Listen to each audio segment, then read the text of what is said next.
Let's talk about some waiver wire pickups and stashes.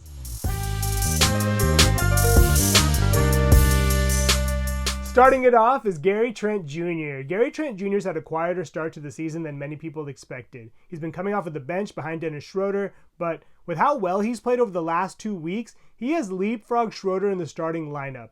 Over the last 2 weeks, he's averaged about 14.5 points. He's making 3.2 three-pointers per game. He also has 3.5 rebounds and about 2.5 assists. He's also grabbed almost 1 steal per game and is shooting at 43% from 3 and shooting at 48% from the field. He's made multiple three-pointers in 6 of his last 7 games, and as long as he's in the starting lineup, I think he's worth rostering. He's demonstrated the ability to produce when he's gotten enough minutes in the past, and I don't see why that won't be the case now. Next on my list is Craig Porter Jr. Porter Jr. has started for Donovan Mitchell, who's been out the last 4 games with an illness, and he's been a pleasant surprise. He's actually been pretty productive throughout the year whenever he's gotten minutes, but he just hasn't had that much opportunity. He's an undrafted rookie out of Wichita State, and over the last 4 games, he's averaged about 10 points, 8 rebounds, 7.5 assists, 1.3 steals, and 1.3 blocks. So he seems to be a two-way player that can stuff the stat sheet. Now granted, it's definitely a smaller sample size, but I think he's demonstrated enough throughout the season to earn some meaningful minutes moving forward.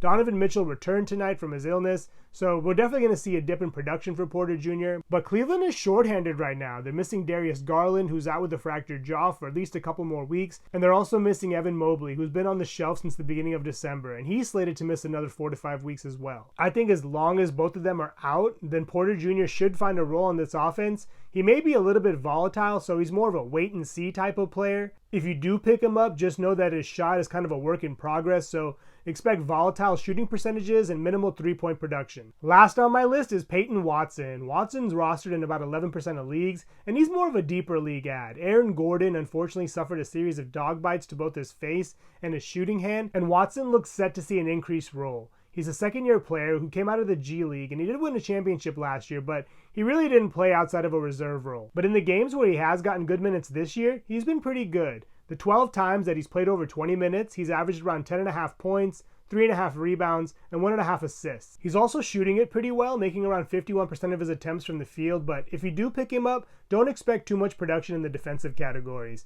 I do think he's worth rostering while Gordon is out, and Gordon is out indefinitely from what the Nuggets say, so it could be a few days or a few weeks. Those are 3 players to consider picking up or stashing. Thank you so much for watching. Please subscribe and let me know your thoughts on who you think we should consider picking up in the comments below.